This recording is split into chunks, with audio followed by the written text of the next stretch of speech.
We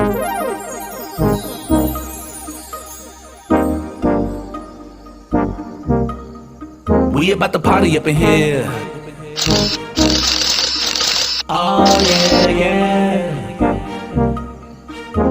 This how we do.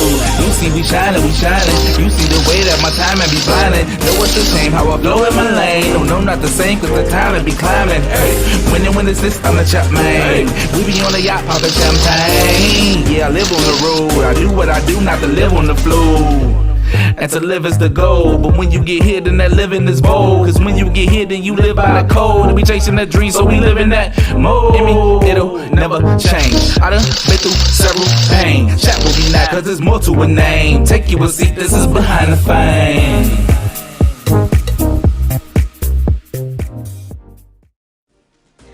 Welcome to Behind the Fame, where we get to know the person behind the celebrity name.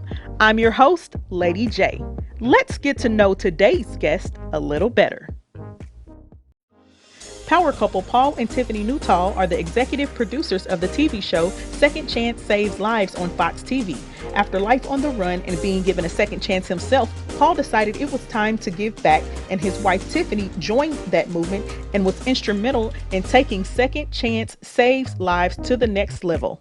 Paul and Tiffany Nutall. All right, so you all just saw that wonderful introduction about Paul and Tiffany Nutall, and they are the, of course, executive producers of Second Chance Saves Lives, which is coming to Fox TV this fall. Welcome to the show. Thank you for having us. Thank you for having us. I am so excited to have you both here. I love your story. It's awesome and amazing. Before we get into your story, we're going to start first with tell us a little bit about where you both are from and a little bit about your background. Like, where do you come from?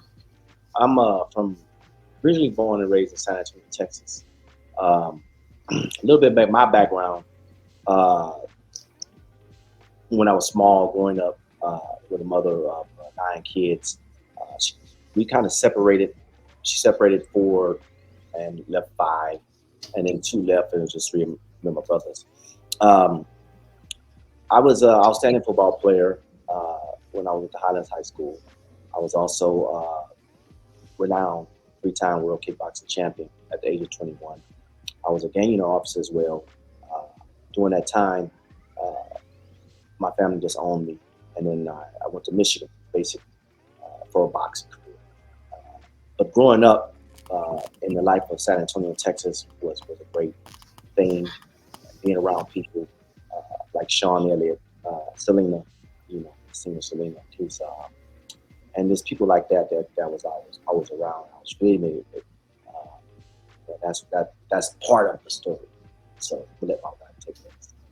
I was born in Pampanga, Philippines. My grandma went there and rescued me, I like to say, and brought me to the States, where I lived a little bit in Kentucky, then moved to East LA in California, where I grew up. And a little more about me is that I, been through a lot in my childhood. Is there something that I'm missing that you'd like to share? He's looking at me. I mean, that's your story, not mine. I don't know too much, only a little bit, but. But growing up, I was very athletic, and I was really into my studies. I would say that I grew up being a loner. I had some friends here and here, but always felt like I was not included. But I know that was a divine plan and purpose for God to lead me in that direction, to focus on what He has me doing now. Everything that I've been through was predestined for Him to prepare me for what I'm doing now, which is producing our TV shows that change the world. Awesome. So Second Chance Saves Lives originally started out as a mission to help those who had been wrongfully incarcerated. No. Correct?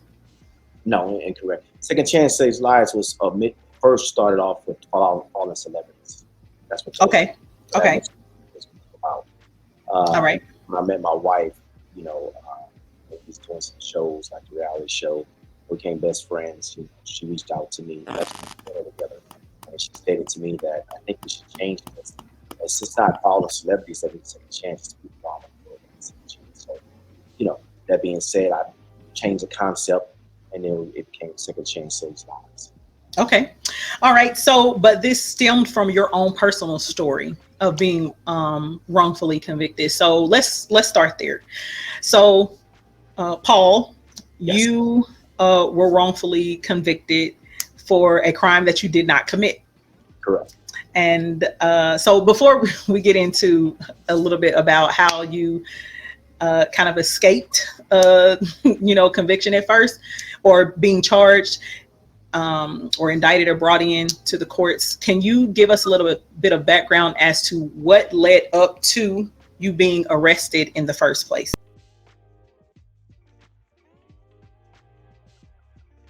When I came across an email that stated that if you need a job, give me a call and stuff like that. And it was just email with all these questions and things like that. So that kind of interested me to open it up.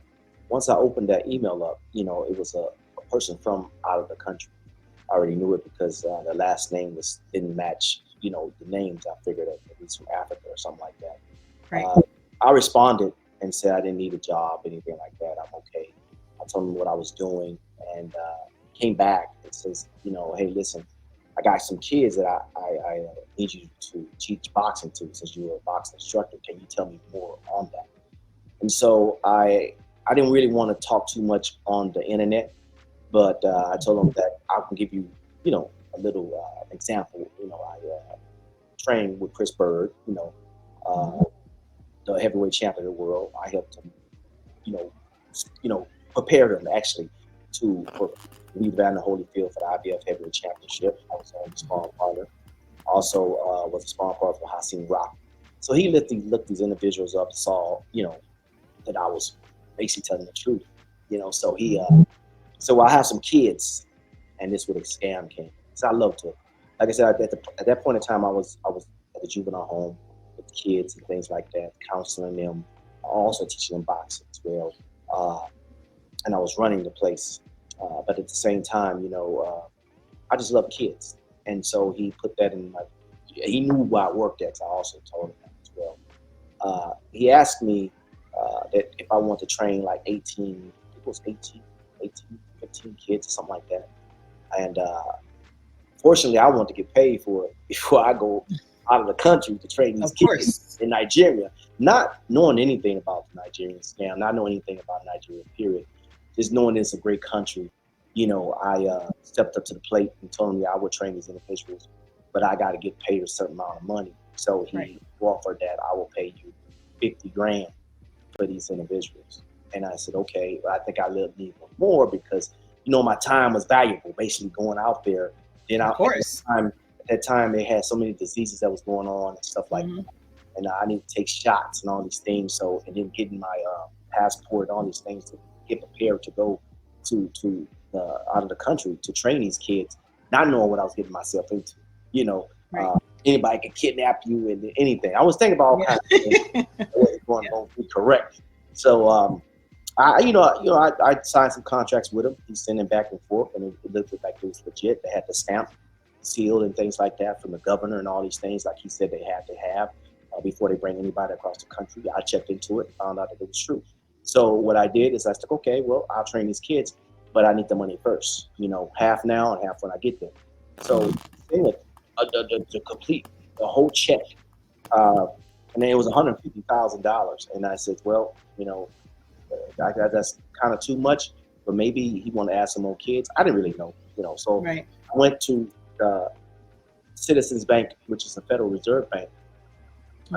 Knew the bank manager said she put a hold on the check. Actually, she asked me, I think you should pull on this check. So I'll correct myself. I didn't ask her. She asked me. I'm put a hold on check to make sure it's real. Because if it's not, then you're responsible for this money. I said, okay. So she put a hold on the check, and we kept in contact. He gave me his phone number, so then I got I think it was Southwestern building or something like that. I got some kind of where I can call, internationally, and it don't cost that much money. So I called him internationally. He would call me. We would talk on the phone numerous of times. We built a big rapport together. I trusted him. He trusted me. So I thought he was legit. And so I guess that was the biggest scam he ever did, because he called me and asked me if he had a check clear yet, because I think that we're going to do it earlier than expected. So I want to make sure the check clear. 2 weeks later, I called, and it was more money in the bank account than I expected. At that time, you can call, and then the information that you put it'll tell you how much money you got in the bank. I think it tells you that right now too. Right. So so hey, it cleared. So I'm thinking like, I don't know, man, let me go look. So I went to her, the bank manager, and she stated to me that, yes, if it's clear, that means it's a good check. Congratulations. I said, okay. So I told him it cleared. I told him I was getting ready to prepare to come down there. Just give me the dates and times. Yeah, he said, okay. Then all of a sudden, he came back and said 10 kids dropped out. So I'm gonna need you to return some money. Now if I was a thief, if I wasn't to have a good heart, I was like, nah, I'm not doing nothing. You out of the country. Right. But, Right. I had a good heart. And for the kids, I talked to the kids on the phone. He let me talk to every kid that was going to be involved in this boxing program that was going to be started in Nigeria. And then all of a sudden, I had to send the money back. So he says, okay, you need to send it to this and this and this. And I asked him, why would you want me to send to different places? He said, this is where the kids are. And they're sending it back to their parents in a bank account. So I believe that. So, I was like, okay, that sounds reasonable, So I went on and sent the money back to different, in Nigeria, in different cities. And so he said, but you still have 8 kids or 7 kids, I can't remember, it's between that number, that you still can train. I said, okay, I just let me know the time and the date. So I kept that part of the money and send the rest through wire and transfer through my bank to different cities in Nigeria. Right at that point in time, 2 months passed by, and then I got a call from Citizens Bank, left it on my answer machine. And, back in the days, we had answer machines and telephone. We had a cell phone, but I used my job as a cell phone. But I heard the voice message said, you need to come back to the bank. I already knew right then and there. I said, something's up. I got there, and Secret Service was there. Wow. Wow. Manager and another agent. And they said, you have fraudulent activity going through the bank. And this check was fake. So, wow. Yeah. So when a lot of people would say, well, you should have knew that was a scam if they were having you send it to different accounts, even though it wasn't like offshore accounts or things of that sort. And knowing that he's the one that collected it from the parents, so why is it not your responsibility to send that money back? So for those who may be asking that type of question, or may say, hey, you have you're a college graduate, you have a master's degree, you as a business owner, like, how could you not know that? What would be your response to them? Because I know a lot of people are probably like, what? How did you not know? Well, at that time, I had a lot of stuff on my mind. I still had to train with Chris, get him prepared for another fight. I still had to, go where my contract states, and I still had to do the kids, take them to court also in the mornings to go back to their families and stuff like that if they finished the program. So I had a lot of things on my plate at the time. But my mind wasn't even right. But at the same time, I believed them because, again, you can build a rapport with someone.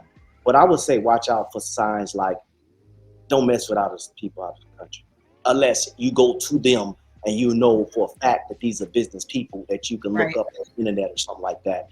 And you kind of do some business with them. But when it comes to Nigerian, they got like 90% scammers, and every time somebody hit me up from Nigeria, I tell my wife, I don't want to take that call because I feel that I'm not saying everybody in Nigeria is bad, but I'm saying most of the country, even they said it when they put them out there on ABC and CBS, most of them are scammers. But at the same time, I didn't know.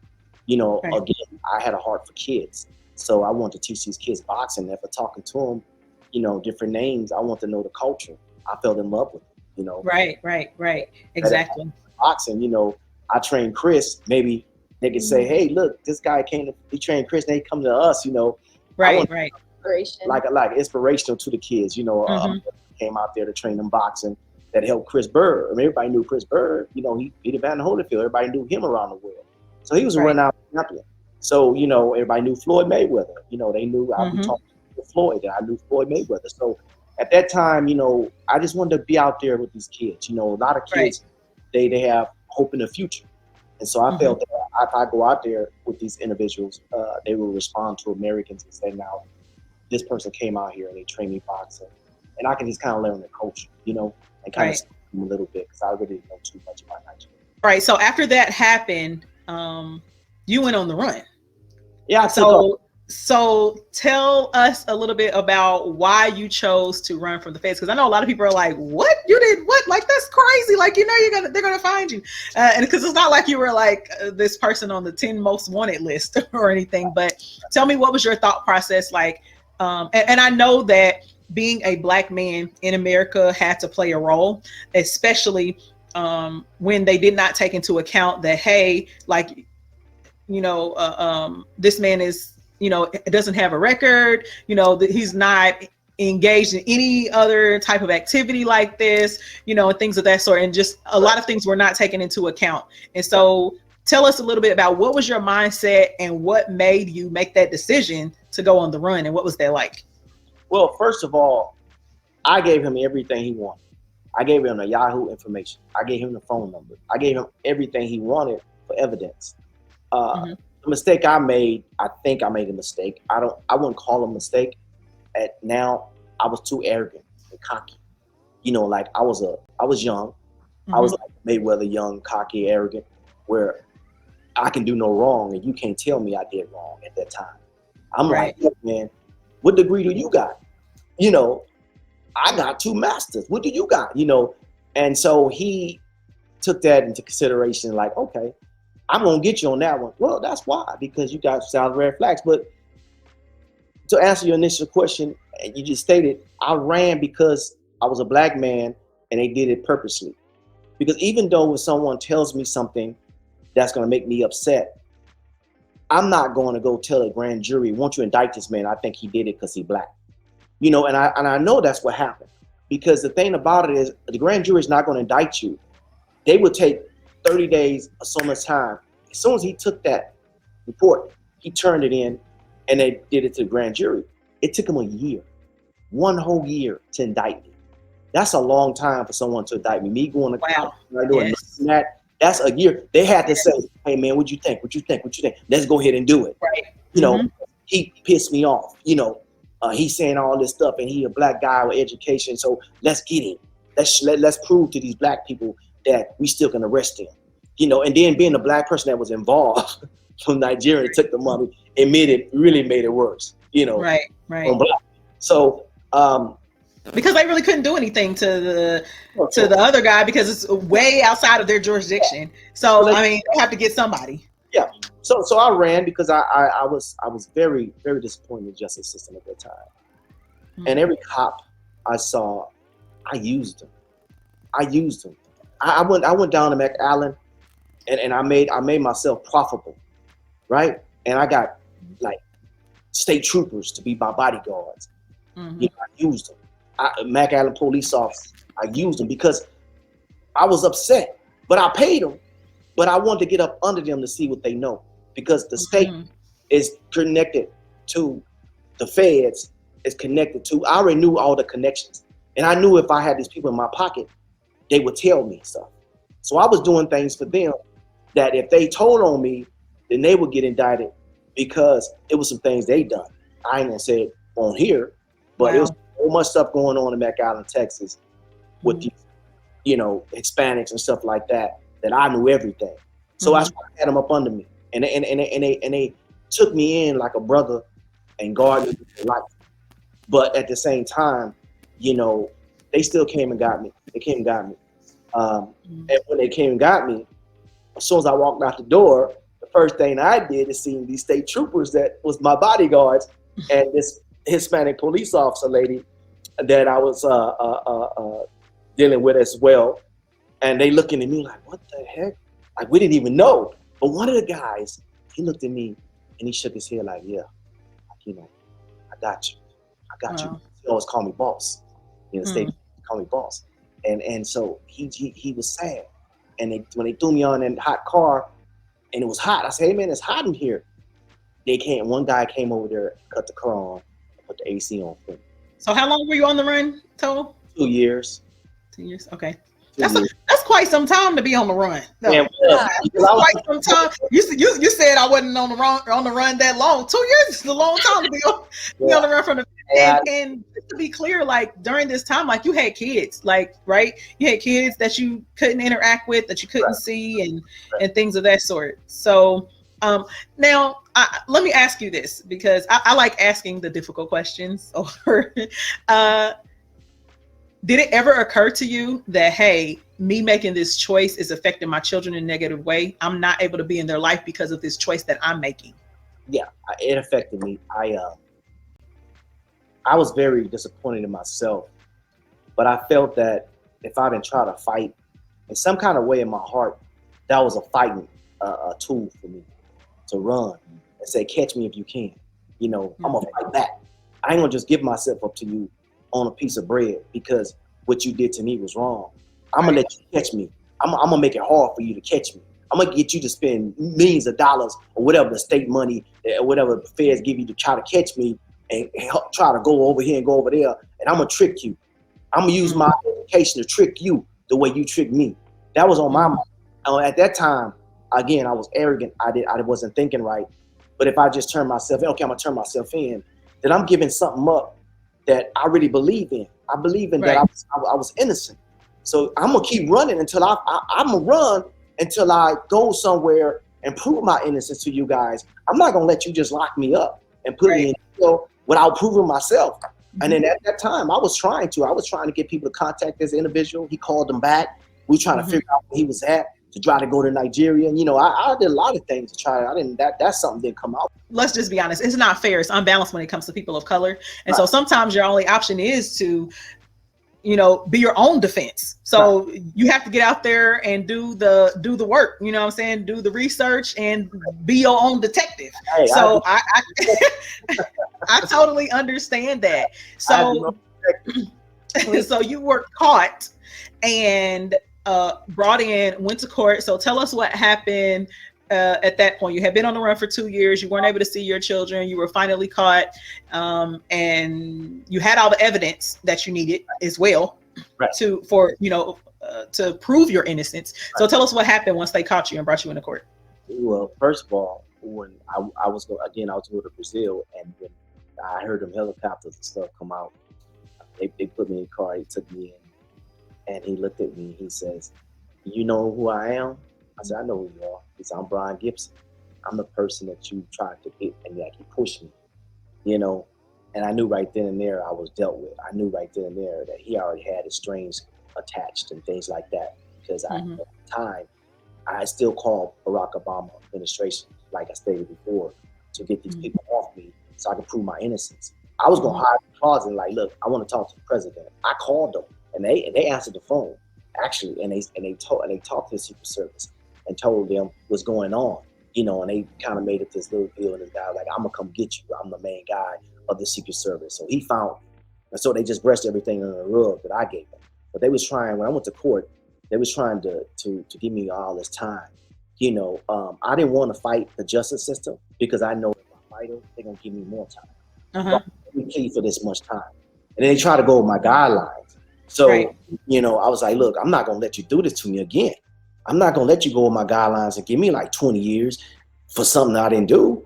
I'm pleading guilty because I know what you guys did to my brothers now when they fought the system. They gave them like 30, 40 years, right? So, okay, I ran, but it wasn't because of this. It wasn't because of that. I gave them everything. So the only thing I had as a weapon was God. I said, I got it. And at that time, when I got incarcerated, I didn't know too much about God. But when I got incarcerated, I learned about him. I would talk to him. I laid on my back, up, always looking in the ceiling and talking to God. And he would tell me, be okay. And I'm like, man, they said it won't be okay. This is too deep. These are the feds. God said, hey, look here, I deal with the feds too. Right. Like you. And then when I talked to that attorney, talked to the judge, it just got quiet. Everybody would talk to him and read papers. He was just like, I don't want to hear it. It's 10 years. I didn't have no paper. He asked me, anything you want to say before I sentence you, Mr. Nutall? I said, yeah, of course. I went to the podium. I put my hands behind my back and I spoke to him. 30 minutes passed by. He still didn't shut me down. was quiet as a church mouse. Even the person that was typing, the lady, she started crying, started tearing up, because I was pleading for my life then. Well, God was telling me, I don't know a lot of things I didn't say, but I remember saying this: okay, I'm going to let you judge me just like our Lord Jesus Christ would judge you. And I backed up, and he waited for 2 minutes. I still looking at the clock. And God said, look what I'm doing for you. He was doing the paperwork, looking through the papers, and he said, Mr. Nutall, I don't think you had anything to do with this.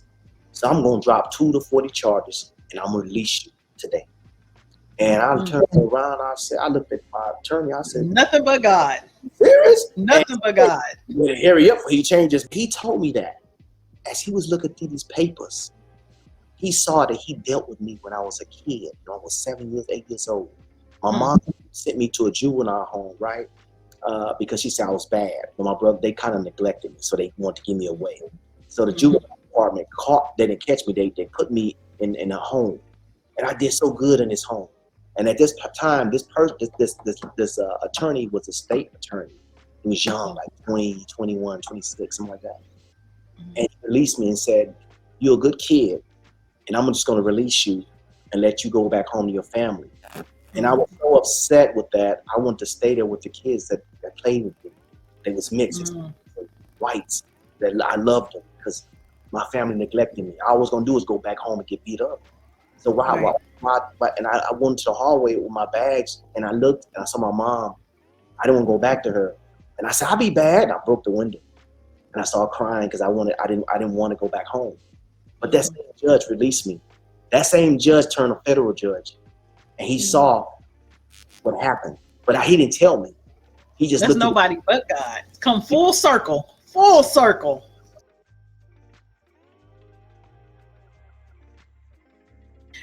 Paul, you were telling us about the judge releasing you the day you were in court, and dropping all of the charges except for one, and just giving you 3 years probation, and how God definitely moved. Let me tell y'all, people be thinking it's a game when they say that he is a lawyer in the courtroom. Won't he do it?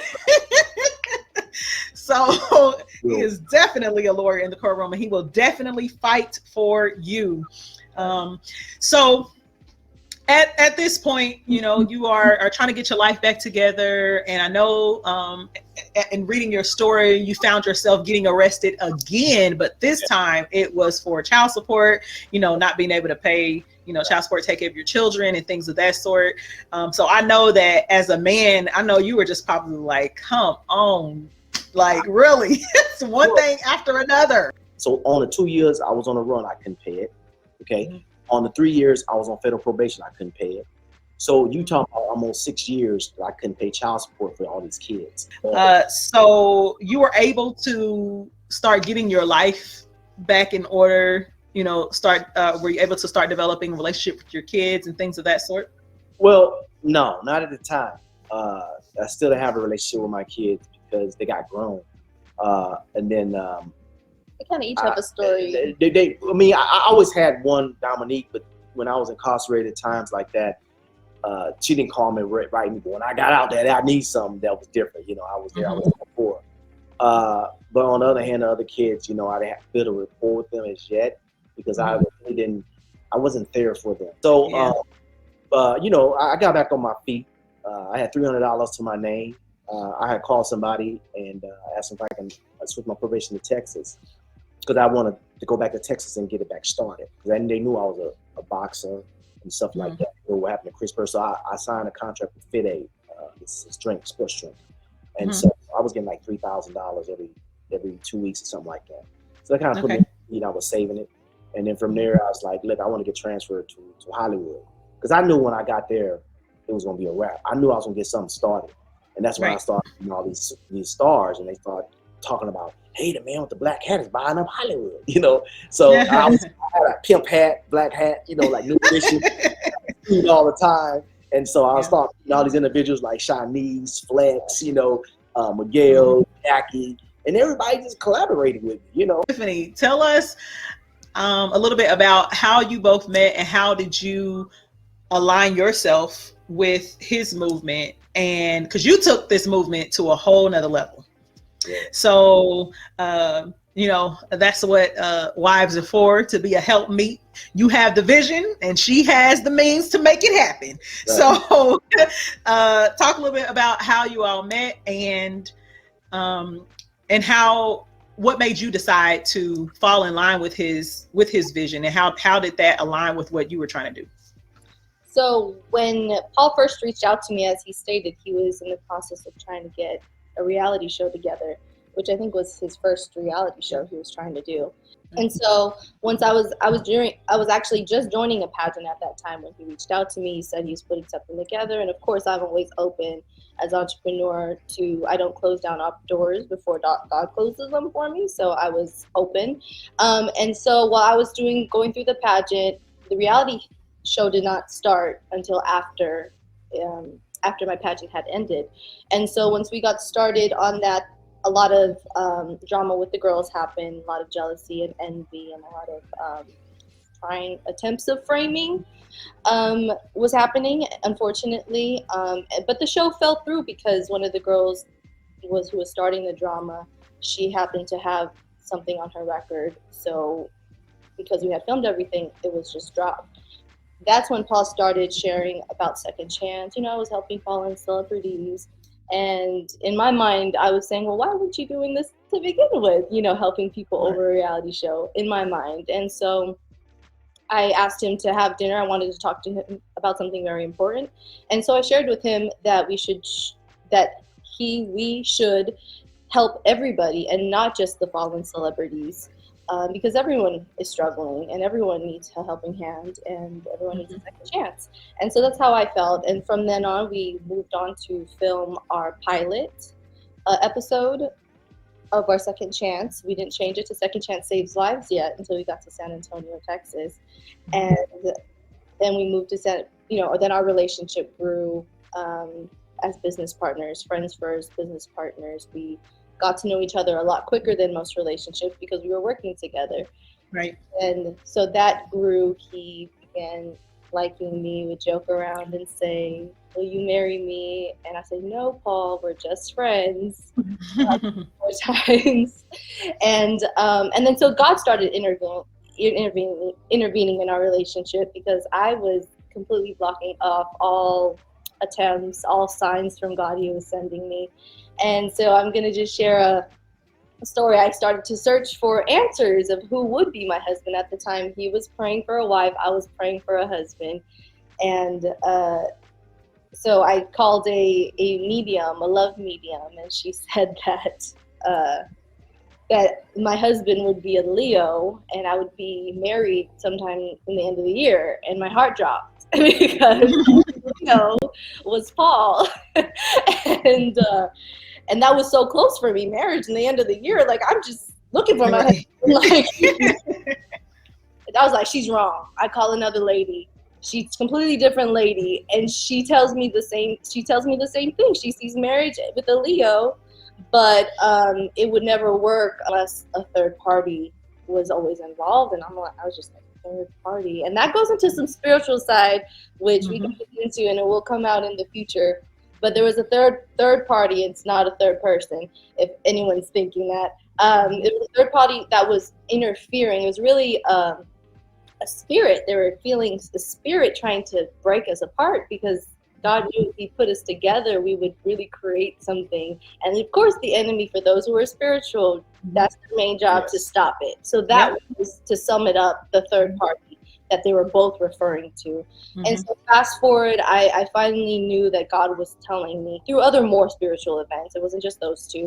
I knew that Paul was the one, and I just needed to get on board with what God knew was best for me, and kind of opening my eyes because it was blinded. And so we moved forward. We got married, came to San Antonio, and we just kind of went full force with Second Chance, created our Second Chance TV shows and production company. Second Chance Saves Lives evolved to Second Chance Saves Lives instead of just Second Chance, and now Forgotten Prisoners and already. I think that you all's story is so awesome. I mean, because I am definitely a believer. God has definitely been my everything through my entire life, and it's just so awesome when I can see with your spiritual eye, when people are talking and telling their testimony, where God was in all of that, and to see how his plan comes together. And I mean, look at you now. Both of you are now executive producers of a great TV show that is also ministering to other people and helping people.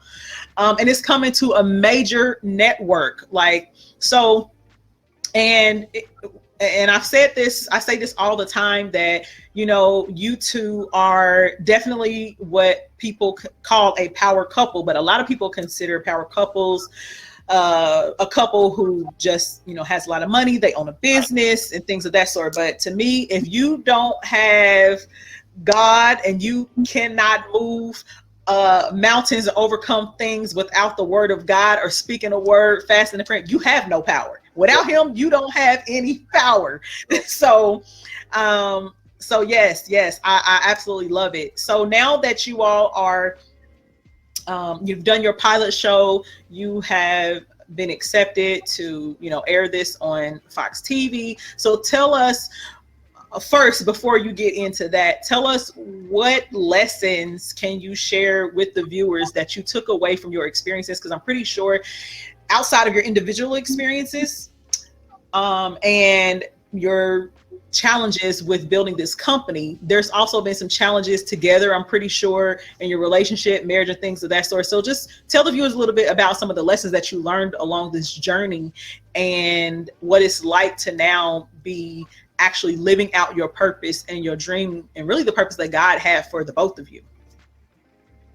I believe one of the things that is great advice for just any person trying to follow their dreams and open a business, for instance, is really to expect that there will be people close to you that won't agree with your vision, that won't support your vision. And you have to take that as, or expect it as you progress, because the more successful, the more stronger that becomes. And to really remember that when it does happen, to not let that push you down in spirit, but to really just know already, okay, I knew this was going to happen, and I just need to push through and still follow my own destiny and my own path, regardless of what they say or what they're trying to have me. I always put God first. I mean, you know, a lot of times when I first started, I really didn't put God first. I always felt that it happened to me because I made it happen. You know, I never thought about God. I knew who he was, and I prayed, not so much as now. God is going to be in your life. He wants to let him be in the driver's seat, not you. He don't want you to take up your life. He wants to take up your life. It's very important too, I believe, for people to know who your favor is tied to. Right. You don't ever want to mistreat those who God has sent to help you along the way, because that's his favor and his grace. And if you do, there's no guarantee that it's going to be coming back around. Come back around. It'll be a long time. Oh yeah. And you will find yourself taking the same test over and over again, and every single time it's going to get harder and harder. So definitely. So can you tell everybody how they can watch Second Chance Saves Lives? When does it start airing on Fox TV, and how can they reach out to you all and follow you? Well, they can follow us on Instagram on second underscore chance underscore saves underscore lives, and that's with the 2 ND, the number 2 ND underscore chance underscore saves underscore lives Instagram. On Twitter, it will be at Second Chance Saves. Second Chance Saves. I'm sorry, at Second Chance Saves. And then the airing dates. The airing dates is Saturday. It's going to be. They gave us a date, a Saturday between 7 and 8. But they didn't give us the time. I'm sorry, they didn't give us the official date yet until we got some things we have to do based on our contract for us to get these airing dates based on our contract. Is that between 7 and 8 a.m., p.m., Eastern Central Standard Time? Eastern Standard Time, it's 7 p.m. to 8 p.m.